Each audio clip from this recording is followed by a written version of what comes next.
It's going to be an awesome weekend in the Valley. It's good to get back home. We've been gone a while, and we've not played well at home, and so it's our big goal this week is to play well at home, and we have not done that.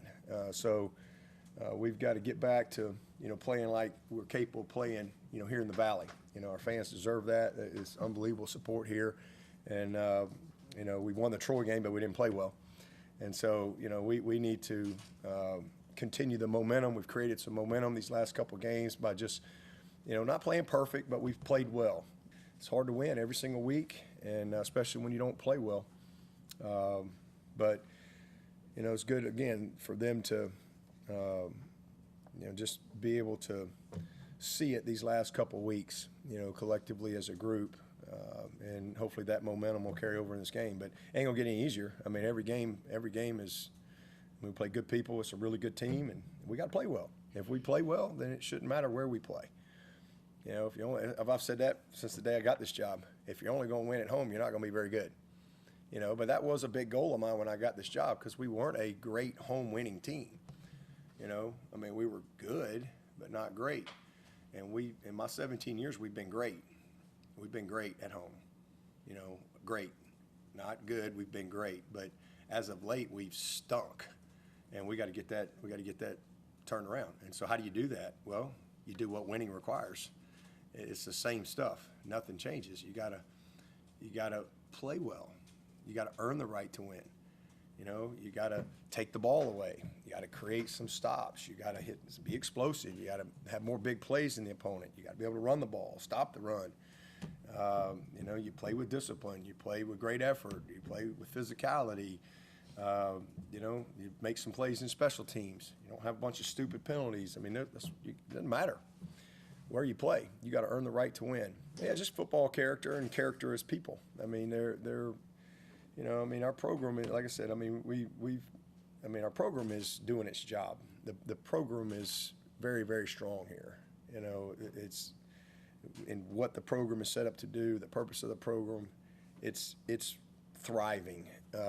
This team has had some football challenges, and you see the character of our guys. They just fight. They get back up and they fight. A lot of people quit and give up. As soon as something doesn't go their way, it's take their ball and go home, and it's just not the mentality in our building. It's never been that way. I got the job 17 years ago yesterday. We were 3-3. Had my first team meeting at 4 o'clock on a Monday, October 13th. We were 3-3. Yesterday at 4 o'clock, I got a team meeting, and we're 3-3. And this team is this. We've always been fighters here, and we've had 17 great years around here. It's been a lot of fun. But it hasn't been without challenge. But the reason we've been successful and so consistent is because we just always kept going. Just stay the course, man. And just handle the adversity. We've had a ton of it. I know sometimes people think that everything's gone perfect, but it has not. We've had lots of adversity over the years, lots of adversity. But when the seasons have been over, we've had some really, really good seasons and some amazing seasons along the way. But it's your culture, it's character of the people that you're working with every day, our character of our staff. You go on to the next one. That's just what you learn, you grow, you get better, and so you got two options: you can quit or you can push through. And it's fun when you see a group of young people that choose to make a decision and to, hey, we're gonna go get better. We're gonna keep battling, and they have the will to fight. And they don't lose faith in what the end of the story can be. So yeah, I'm proud of them. Leadership's been great, but not surprising at all. It's who they've been. That's the frustrating part of this season to this point is this team's done everything right. They've done everything right, but that's football. The ball doesn't always, and that's the seasons of life too. That's what I say. I look at it every year as a season of its own, and you try to get better. Some teams overachieve, some teams underachieve a little bit, but you know, you count them all up at the end, and you go from there. Yeah, it's kind of crazy. Again, it's some of y'all heard me tell it. I mean, it just, I don't even know who the coach was, but whoever the middle school coach was at Edwards, 7th grade, I think Will was playing, and he never helped. He came home and he's like, hey, I think I'm going to be the holder. He's playing receiver and DB for him, and he's like, I'm going to be the holder too. And I'm like, holder? Y'all kick? I'm like, y'all kick field goals? I had no idea. And he's like, yeah, and I'm the holder.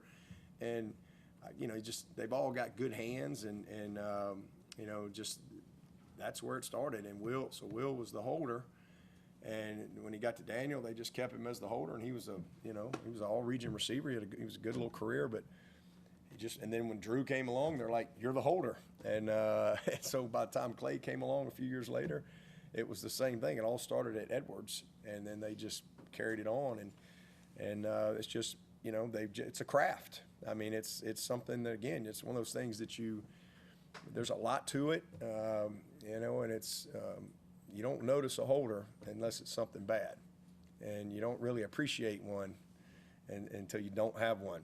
Same thing with a snapper. You don't appreciate the snapper till you don't have one. They've all done a great job, but Clay's just, again, it's a craft. There's a lot to it. It's a lot of timing and precision in what you got to do, and where the ball is placed, and how the ball is tilted, and sometimes you don't get the laces, or you get the laces and you got to spin it. You try to hopefully have the snap to where the laces are always away, and that's a craft too.